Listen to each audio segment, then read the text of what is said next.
The Woman in White by Wilkie Collins.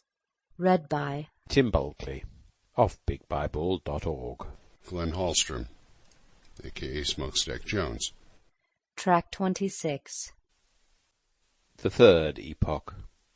3. This was the story of the past. The story, so far as we knew it then. Two obvious conclusions presented themselves to my mind after hearing it. In the first place, I saw darkly what the nature of the conspiracy had been, how chances had been watched, and how circumstances had been handled to ensure impunity to a daring and intricate crime. While all the details were still a mystery to me, the vile manner in which the personal resemblance between the woman in white and Lady Glyde had been turned to account was clear beyond a doubt. It was plain that Anne Catherick had been introduced into Count Fosco's house as Lady Glyde. It was plain that Lady Glyde had taken the dead woman's place in the asylum, the substitution having been managed as to make innocent people, the doctor and the two servants certainly, and the owner of the madhouse in all probability, accomplices in the crime. The second conclusion came as the necessary consequence of the first. We three had no mercy to expect from Count Fosco and Sir Percival Glyde. The success of the conspiracy had brought with it a clear gain for those two men of £30,000, 20,000 to one, 10,000 to the other through his wife. They had that interest as well as other interests in ensuring their impunity from exposure, and they would leave no stone unturned, no sacrifice unattempted, no treachery untried, to discover the place in which their victim was concealed, and to part her from the only friend she had in the world, Marian Halcombe and myself. The sense of this serious peril, a peril which every day and every hour might bring nearer and nearer to us, was the one influence that guided me in fixing the place of our retreat. I chose it in the far east of London, where there were fewest idle people to lounge and look about them in the streets. I chose it in a poor and populous neighbourhood, because the harder the struggle for existence among the men and women about us, the less the risk of their having time or taking the pains to notice chance strangers who came among them. These were the great advantages I looked to. But our locality was a gain to us also in another and hardly less important respect. We could live cheaply by the daily work of my hands, and could save every farthing we possessed to forward the purpose, the righteous purpose, of redressing an infamous wrong, which, from first to last, I now kept steadily in view. In a week's time, Marian Halcombe and I had settled how the course of our new lives should be directed. There were no other lodgers in the house, and we had the means of going in and out without passing through the shop. I arranged for the present, at least, that neither Marian nor Laura should stir outside the door without my being with them, and that in my absence from home they should let no one into their rooms on any pretence whatsoever.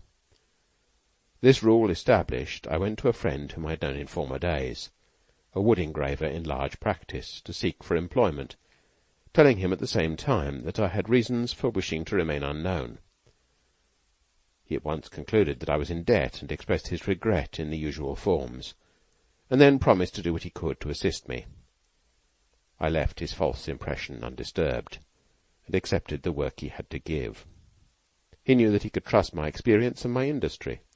I had what he wanted, steadiness and facility, and, though my earnings were but small, they sufficed for our necessities. As soon as we could feel certain of this, Marian Halcombe and I put together what we possessed. She had between £200 and £300 left of her own property, and I had nearly as much remaining from the purchase money obtained by the sale of my drawing-master's practice before I left England. Together we made up between us more than £400. I deposited this little fortune in a bank, to be kept for the expense of those secret inquiries and investigations which I was determined to set on foot, and to carry on by myself if I could find no one to help me. We calculated our weekly expenditure to the last farthing, and we never touched our little fund, except in Laura's interests and for Laura's sake. The housework, which, if we had dared trust a stranger near us, would have been done by a servant, was taken on the first day, taken as her own right by Marian Halcombe. "What a woman's hands are fit for," she said. "Early and late these hands of mine shall do." They trembled as she held them out.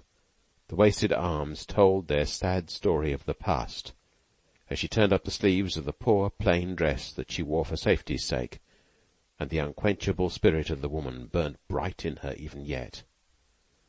I saw the big tears rise thick in her eyes, and fall slowly over her cheeks as she looked at me. She dashed them away with a touch of her old energy, and smiled with a faint reflection of her old good spirits. "Don't doubt my courage, Walter," she pleaded. "It's my weakness that cries, not me. The housework shall conquer it, if I can't." And she kept her word. The victory was won when we met in the evening, and she sat down to rest. Her large, steady black eyes looked at me with a flash of their bright firmness of bygone days. "I'm not quite broken down yet," she said. "I'm worth trusting with my share of the work." Before I could answer, she added in a whisper, "And worth trusting with my share in the risk and the danger, too. Remember that if the time comes." I did remember it when the time came. As early as the end of October, the daily course of our lives had assumed its settled direction, and we three were as completely isolated in our place of concealment as if the house we lived in had been a desert island, and the great network of streets and the thousands of our fellow creatures all around us the waters of an illimitable sea. I could now reckon on some leisure time for considering what my future plan of action should be, and how I might arm myself most securely at the outset for the coming struggle with Sir Percival and the Count. I gave up all hope of appealing to my recognition of Laura, or to Marian's recognition of her in proof of her identity. If we had loved her less dearly, if the instinct implanted in us by that love had not been far more certain than any exercise of reasoning, far keener than any process of observation, even we might have hesitated on first seeing her. The outward changes wrought by the suffering and the terror of the past had fearfully, almost hopelessly, strengthened the fatal resemblance between Anne Catherick and herself. In my narrative of events at the time of my residence in Limmeridge House, I have recorded, from my own observation of the two, how the likeness, striking as it was when viewed generally, failed in many important points of similarity when tested in detail. In those former days, if they had both been seen together side by side, no person could for a moment have mistaken them one for the other, as has happened often in the instance of twins. I could not say this now. The sorrow and suffering, which I had once blamed myself for associating even by a passing thought with the future of Laura Fairley, had set their profaning marks on the youth and beauty of her face, and the fatal resemblance which I had once seen and shuddered at seeing in idea only was now a real and living resemblance which asserted itself before my own eyes. Strangers, acquaintances, friends even, who could not look at her as we looked, if she had been shown to them in the first days of her rescue from the asylum, might have doubted if she were the Laura Fairley they had once seen, and doubted without blame. The one remaining chance, which I had at first thought might be trusted to serve us, the chance of appealing to her recollection of persons and events which no impostor could be familiar, was proved by the sad test of our later experience to be hopeless.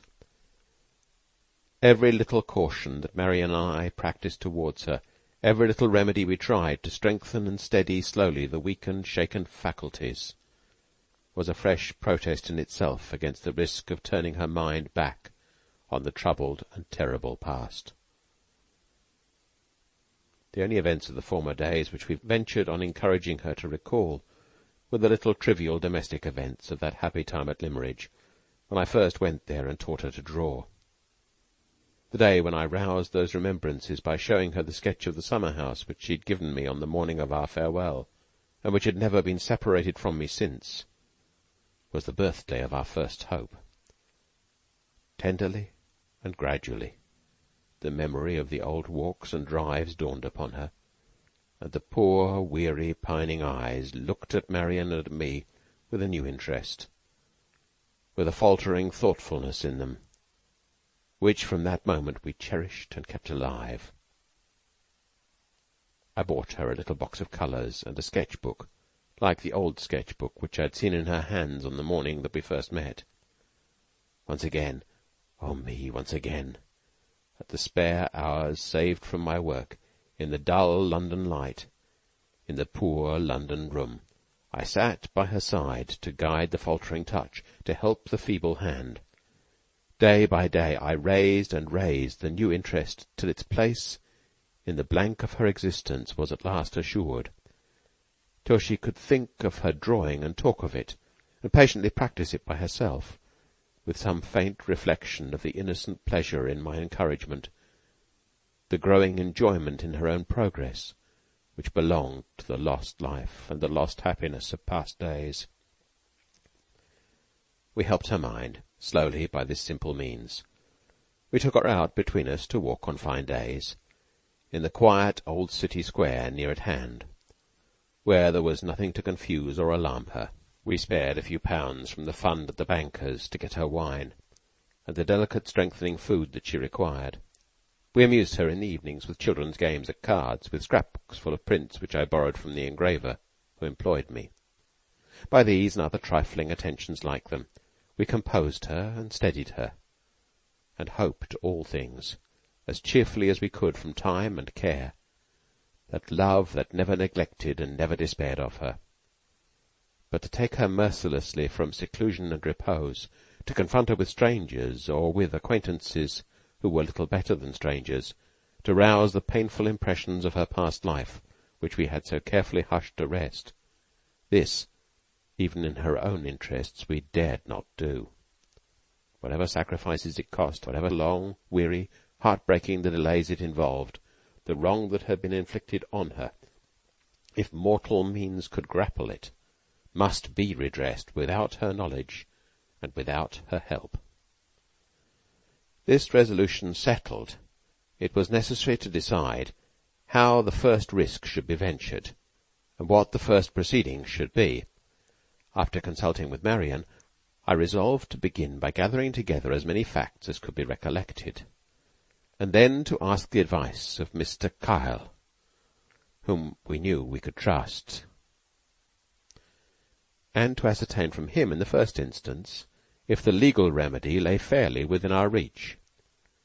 I owed it to Laura's interests not to stake her whole future on my own unaided exertions, so long as there was the faintest prospect of gaining our position by obtaining reliable assistance of any kind. The first source of information to which I applied was the journal kept at Blackwater Park by Marian Halcombe. There were passages in this diary relating to myself which she thought it best that I should not see. Accordingly, she read to me from the manuscript, and I took the notes I wanted as she went on. We could only find time to pursue this occupation by sitting up late at night. 3 nights were devoted to the purpose, and were enough to put me in possession of all that Marian could tell. My next proceeding was to gain as much additional evidence as I could procure from other people without exciting suspicion. I went myself to Mrs. Vasey to ascertain if Laura's impression of having slept there was correct or not. In this case, from consideration for Mrs. Vasey's age and infirmity, and in all subsequent cases of the same kind from considerations of caution, I kept our real position a secret, and was always careful to speak of Laura as the late Lady Glyde. Mrs. Vasey's answer to my inquiries only confirmed the apprehensions which I had previously felt. Laura had certainly written to say she would pass the night under the roof of her old friend, but she had never been near the house. Her mind in this instance, and as I feared in other instances beside, confusedly presented to her something which she had only intended to do in the false light of something which she had really done. The unconscious contradiction of herself was easy to account for in this way, but it was likely to lead to serious results. It was a stumble on the threshold at starting. It was a flaw in the evidence which told fatally against us. When I next asked for the letter which Laura had written to Mrs. Vasey from Blackwater Park, it was given to me without the envelope, which had been thrown into the waste-paper basket and long since destroyed. In the letter itself no date was mentioned, not even the day of the week. It only contained these lines: "Dearest Mrs. Vasey, I am in sad distress and anxiety, and I may come to your house tomorrow night and ask for a bed. I can't tell you what is the matter in this letter. I write it in such fear of being found out that I can fix my mind on nothing. Pray be at home to see me. I will give you 1,000 kisses, and tell you everything. Your affectionate Laura." What help was there in those lines? None. On returning from Mrs. Vasey's, I instructed Marion to write, observing the same caution which I practised myself to Mrs. Mitchelson. She was to express, if she pleased, some general suspicion of Count Fosco's conduct, and she was to ask the housekeeper to supply us with a plain statement of events in the interests of truth. While we were waiting for the answer, which reached us in a week's time, I went to the doctor in St. John's Wood, introduced myself as sent by Miss Halcombe to collect, if possible, more particulars of her sister's last illness than Mr. Kyle had found the time to procure. By Mr. Goodrick's assistance, I obtained a copy of the certificate of death, and an interview with the woman, Jane Gould, who had been employed to prepare the body for the grave. Through this person I also discovered a means of communicating with the servant, Hester Pinhorn. She had recently left her place in consequence of a disagreement with her mistress, and she was lodging with some people in the neighbourhood whom Mrs. Gould knew. In the manner here indicated, I obtained the narratives of the housekeeper, of the doctor, of Jane Gould, and of Hester Pinhorn, exactly as they are presented in these pages. Furnished with such additional evidence as these documents afforded, I considered myself to be sufficiently prepared for a consultation with Mr. Kyle, and Marion wrote accordingly to mention my name to him, and to specify the day and hour at which I requested to see him on private business.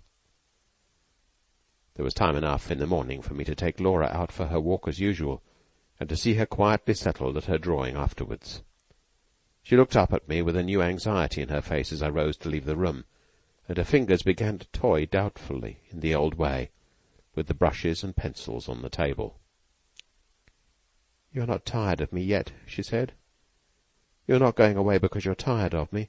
I will try to do better. I will try to get well. Are you as fond of me, Walter, as you used to be, now I'm so pale and thin and so slow in learning to draw?" She spoke as a child might have spoken, showed me her thoughts as a child might have shown me them.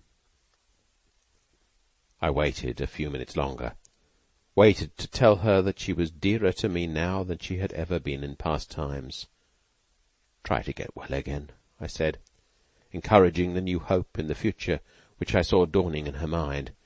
"Try to get well again, for Marion's sake and for mine." "Yes," she said to herself, returning to her drawing, "I must try, because they are both so fond of me." She suddenly looked up again. "Don't be gone long. I can't get on with my drawing, Walter, when you're not here to help me." "I shall be back soon, my darling. Soon be back to see how you're getting on." My voice faltered a little in spite of me. I forced myself from the room. It was no time then for parting with the self-control which might yet serve me in my need before the day was out. As I opened the door, I beckoned to Marion to follow me to the stairs. It was necessary to prepare her for a result which I felt might sooner or later follow my showing myself openly in the streets. "I shall in all probability be back in a few hours," I said, "and you will take care as usual to let no one inside the doors in my absence." "But if anything happens—" "What can happen?" she interposed quickly. "Tell me plainly, Walter. If there's any danger, I shall know how to meet it." "The only danger," I replied, is that Sir Percival Glyde may have been recalled to London by the news of Laura's escape. You are aware that he had me watched before I left England, and that he probably knows me by sight, although I don't know him." She laid her hand on my shoulder and looked at me in anxious silence. I saw she understood the serious risk that threatened us. "It's not likely," I said, "that I shall be seen in London again so soon, either by Sir Percival himself or by the persons in his employ. But it is barely possible that an accident may happen. In that case you will not be alarmed if I fail to return tonight, and you will satisfy any inquiry of Laura's with the best excuse you can make for me. If I find the least reason to suspect that I'm watched, I will take good care that no spy follows me back to this house. Don't doubt my return, Marion, however it may be delayed, and fear nothing." "Nothing," she answered firmly. "You shall not regret, Walter, that you have only a woman to help you." She paused and detained me a moment longer. "Take care," she said, pressing my hand anxiously. "Take care." I left her and set forth to pave the way for discovery, the dark and doubtful way, which began at the lawyer's door. 4. No circumstances of the slightest importance happened on my way to the offices of Messrs. Gilmore and Kyle in Chancery Lane. While my car was being taken in to Mr. Kyle, a consideration occurred to me which I deeply regretted not having thought of before. The information derived from Marian's diary made it a matter of certainty that Count Fosco had opened her first letter from Blackwater Park to Mr. Kyle, and had, by means of his wife, intercepted the second. He was therefore well aware of the address of the office, and he would naturally infer that if Marian wanted advice and assistance after Laura's escape from the asylum, she would apply once more to the experience of Mr. Kyle. In this case, the office in Chancery Lane was the very first place which he and Sir Percival would cause to be watched, and if the same persons were chosen for the purpose who had been employed to follow me before my departure from England, the fact of my return would in all probability be ascertained on that very day. I had thought generally of the chances of being recognized in the streets, but the special risk connected with the office had never occurred to me until the present moment. It was too late now to repair this unfortunate error in judgment, too late to wish that I had made arrangements for meeting the lawyer in some place privately appointed beforehand. I could only resolve to be cautious on leaving Chancery Lane, and not to go straight home again under any circumstances whatever. After waiting a few minutes, I was shown into Mr. Kyle's private room. He was a pale, thin, quiet, self-possessed man, with a very attentive eye, a very low voice, and a very undemonstrative manner. Not, as I judged, ready with his sympathy where strangers were concerned, and not at all easy to disturb in his professional composure. A better man for my purpose could hardly have been found. If he committed himself to a decision at all, and if the decision was favourable, the strength of our case was as good as proved from that moment.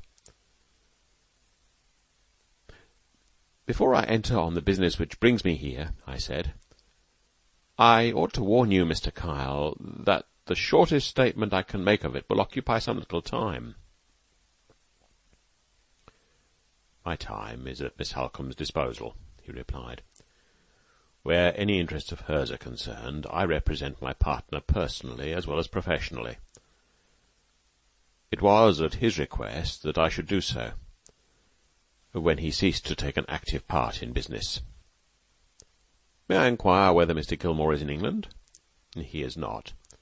He is living with his relatives in Germany. His health has improved, but the period of his return is still uncertain."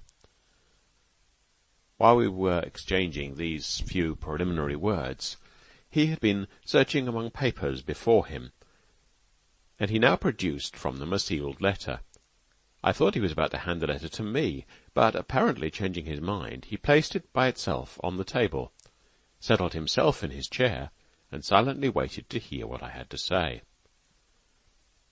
Without wasting a moment in prefatory words of any sort, I entered on my narrative, and put him in full possession of the events which had already been related in these pages. Lawyer as he was to the very marrow of his bones, I startled him out of his professional composure. Expressions of incredulity and surprise, which he could not repress, interrupted me several times before I had done. I persevered, however, to the end, and as soon as I reached it, boldly asked the one important question. "What is your opinion, Mr. Kyle?" He was too cautious to commit himself to an answer, without taking time to recover his self-possession first. "Before I give you my opinion," he said, "I must beg permission to clear the ground by a few questions." He put the questions, sharp, suspicious, unbelieving questions, which clearly showed me as they proceeded that he thought I was the victim of a delusion, and that he might even have doubted, but for my introduction to him by Miss Halcombe, whether I was not attempting the perpetration of a cunningly designed fraud. "Do you believe that I have spoken the truth, Mr. Kyle?" I asked, when he had done examining me. "So far as your own convictions are concerned, I am certain you have spoken the truth," he replied. "I have the highest esteem for Miss Halcombe, and I have therefore every reason to respect a gentleman whose mediation she trusts in a matter of this kind. I will even go further, if you like, and admit, for courtesy's sake and for argument's sake, that the identity of Lady Glyde, as a living person, is a proved fact to Miss Halcombe and yourself. But you come to me for a legal opinion. As a lawyer, and as a lawyer only, it is my duty to tell you, Mr. Hartright, that you have not a shadow of a case." "You put it strongly, Mr. Kyle." "I will try to put it plainly as well. The evidence of Lady Glyde's death is, on the face of it, clear and satisfactory. There is her aunt's testimony to prove that she came to Count Fosco's house, that she fell ill, and that she died. There is the testimony of the medical certificate to prove the death, and to show that it took place under natural circumstances. There is the fact of the funeral at Limmeridge, and there is the assertion of the inscription on the tomb. That is the case you want to overthrow. What evidence have you to support the declaration on your side that the person who died and was buried was not Lady Glyde? Let us run through the main points of your statement and see what they are worth. Miss Halcombe goes to a certain private asylum, and there seeks a certain female patient. It is known that a woman named Anne Catherick, and bearing an extraordinary personal resemblance to Lady Glyde, escaped from the asylum. It is known that a person received there last July was received as Anne Catherick, brought back.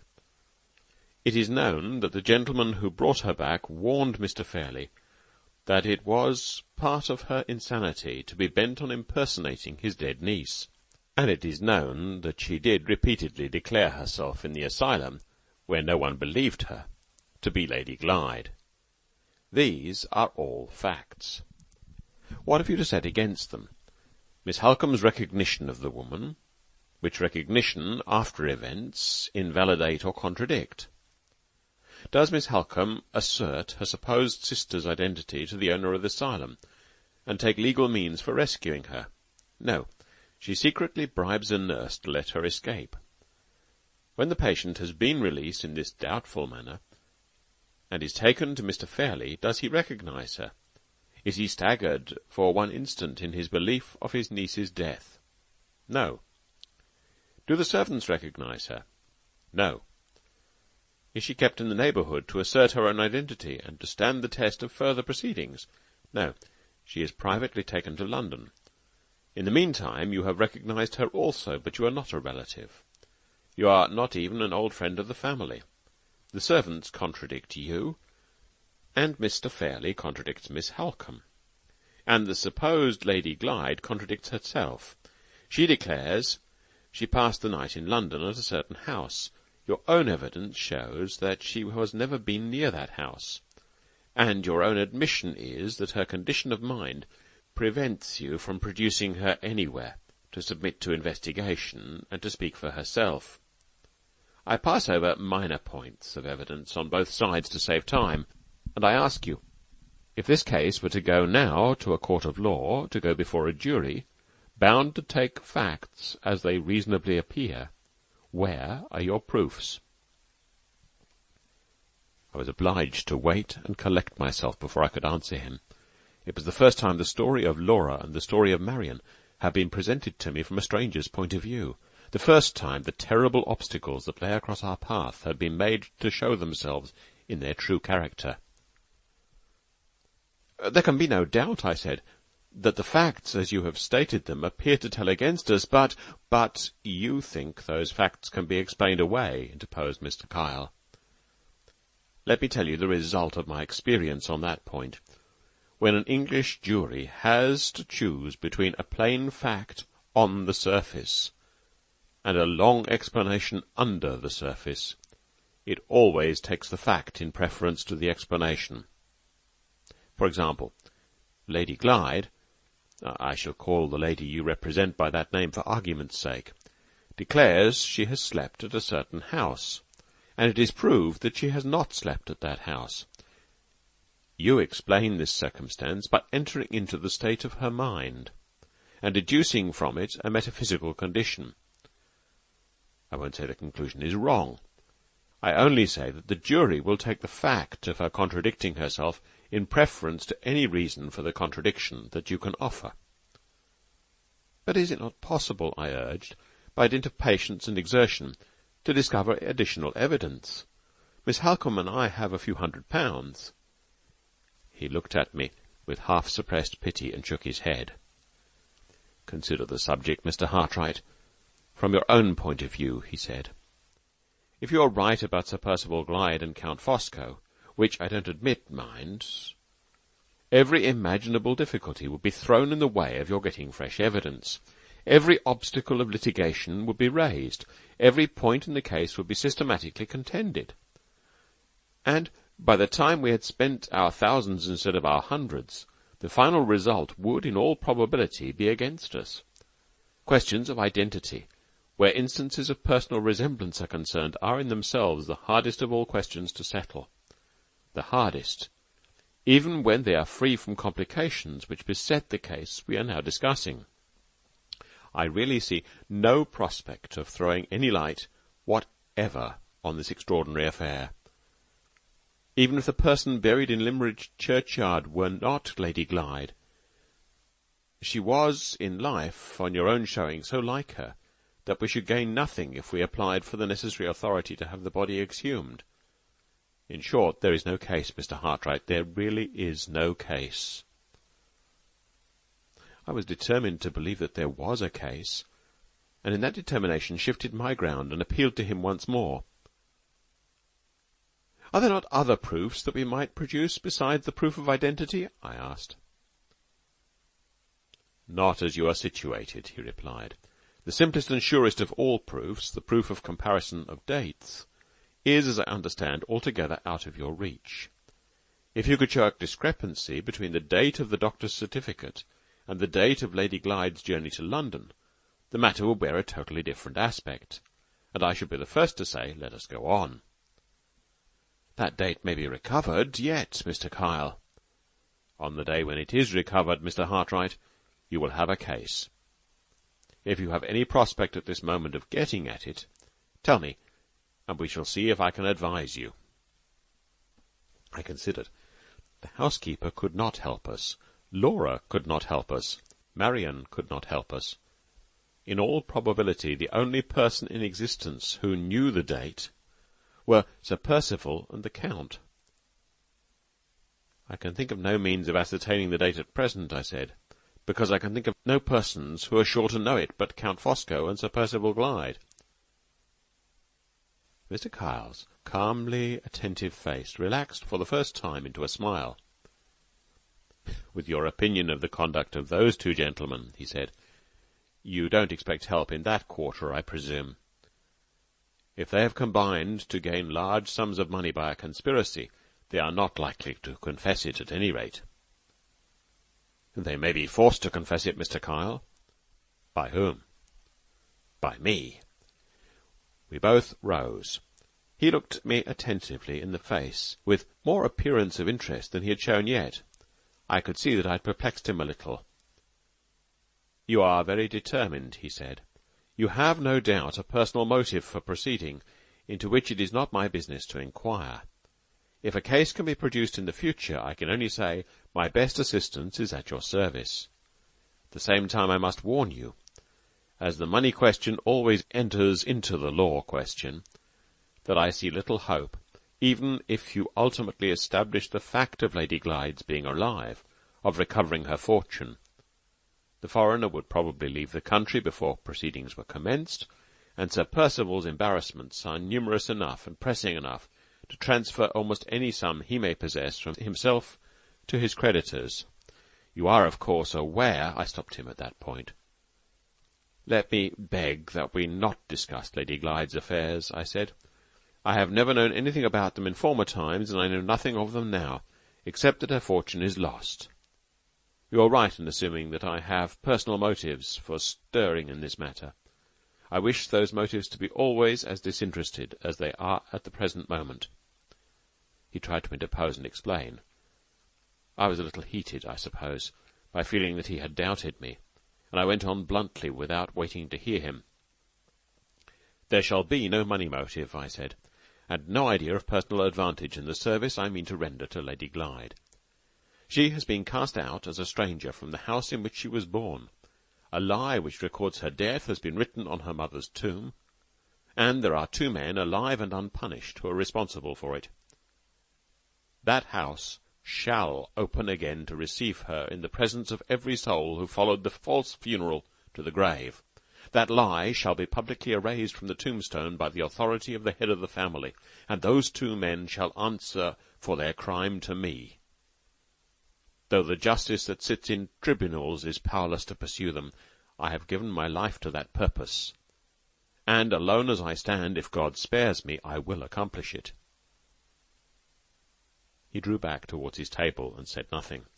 His face showed plainly that he thought my delusion had got the better of my reason, and that he considered it totally useless to give me any more advice.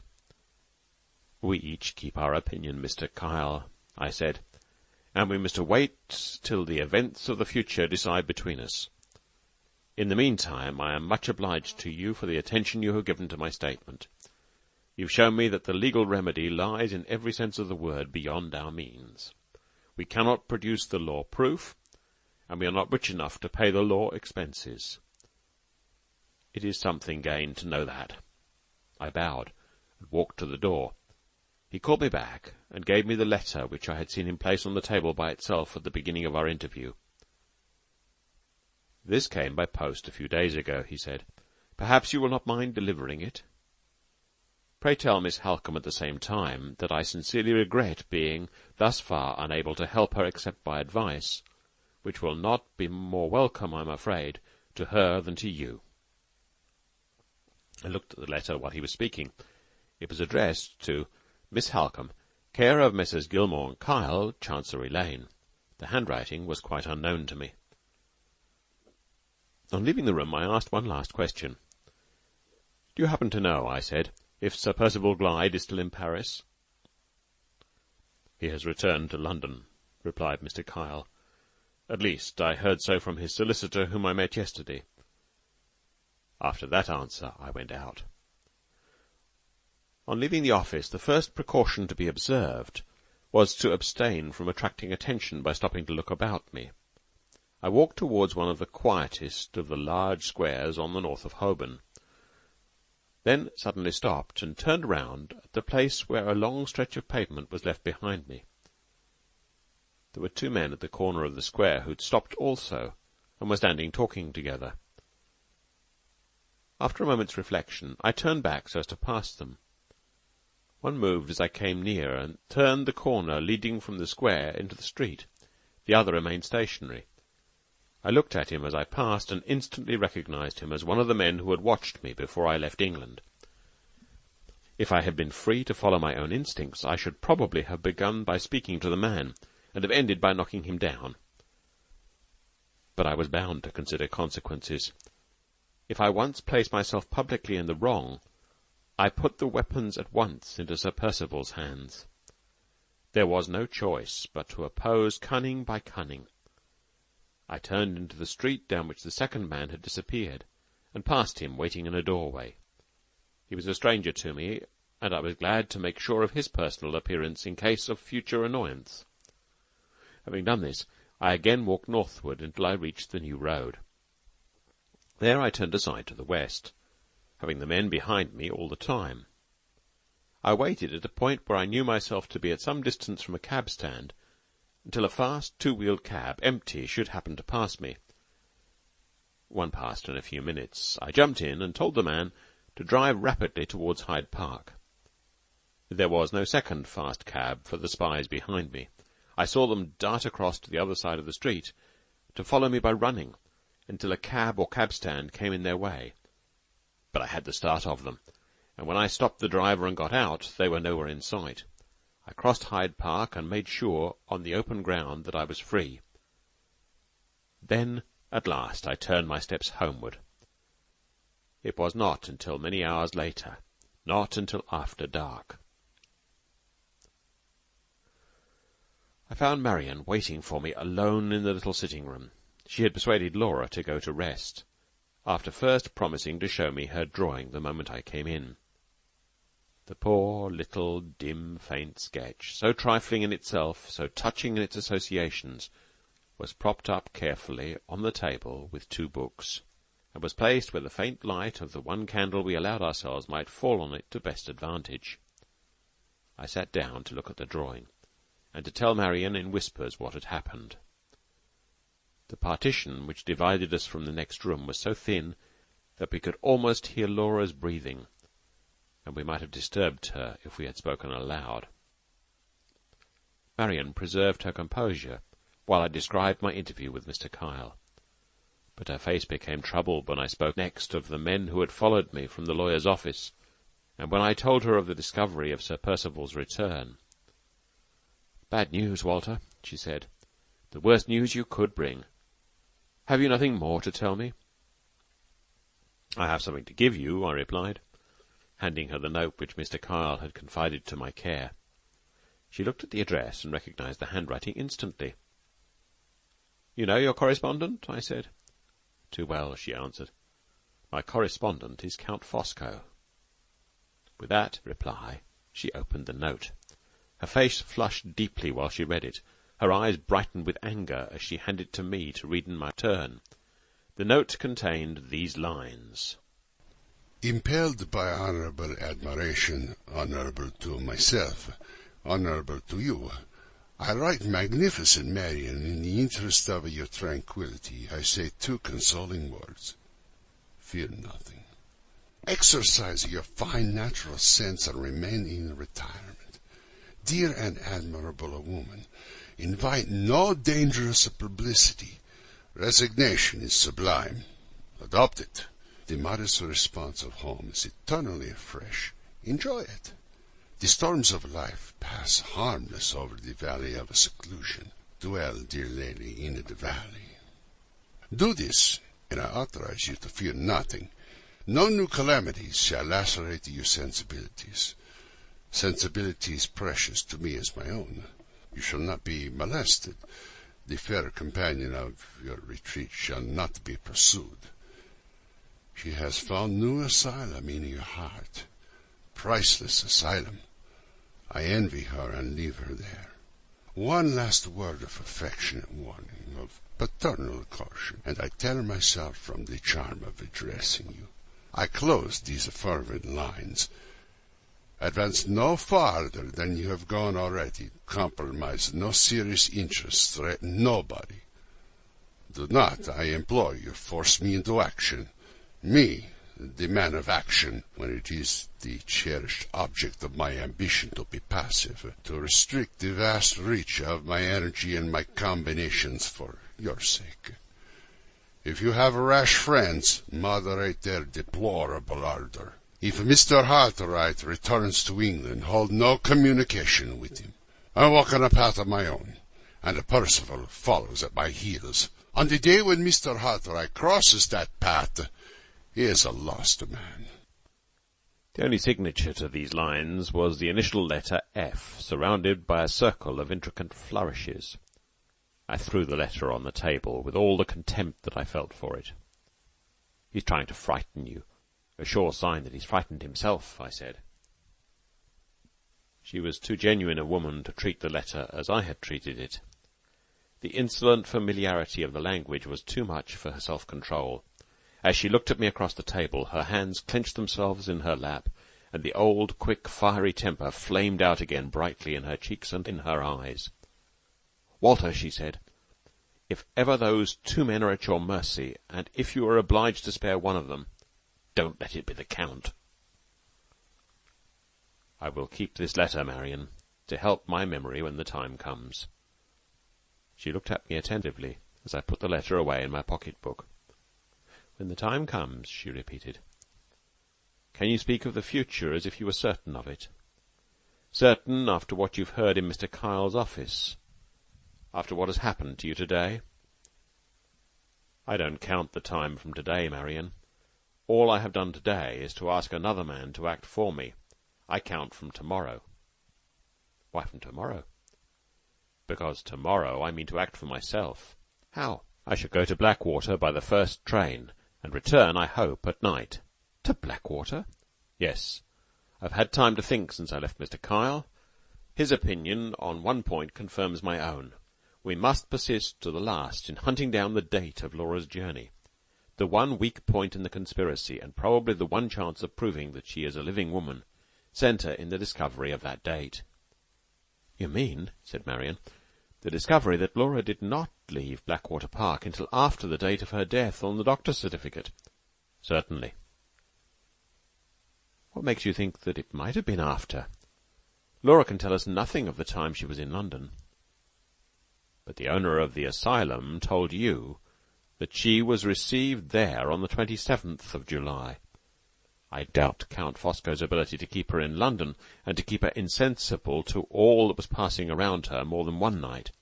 In that case, she must have started on the 26th, and must have come to London one day after the date of her own death on the doctor's certificate.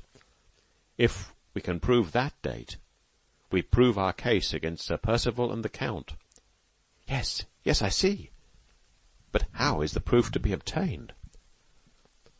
"Mrs. Mitchelson's narrative has suggested to me two ways of trying to obtain it.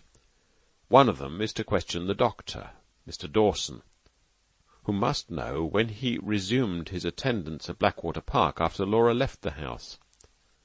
The other is to make inquiries at the inn to which Sir Percival drove away by himself at night. We know that his departure followed Laura's after a lapse of a few hours, and we may get at the date that way. The attempt is at least worth making, and tomorrow I'm determined it shall be made." "And suppose it fails?" "I look at the worst now, Walter. But I will look at the best if disappointments come to try us. Suppose no one can help you at Blackwater?" "There are two men who can help me, and shall help me in London. Sir Percival and the Count. Innocent people may well forget the date, but they are guilty, and they know it. If I fail everywhere else, I mean to force a confession out of one or both of them on my own terms." All the woman flushed up in Marion's face as I spoke. "Begin with the Count," she whispered eagerly. "For my sake, begin with the Count." "We must begin, for Laura's sake, where there is the best chance of success," I replied.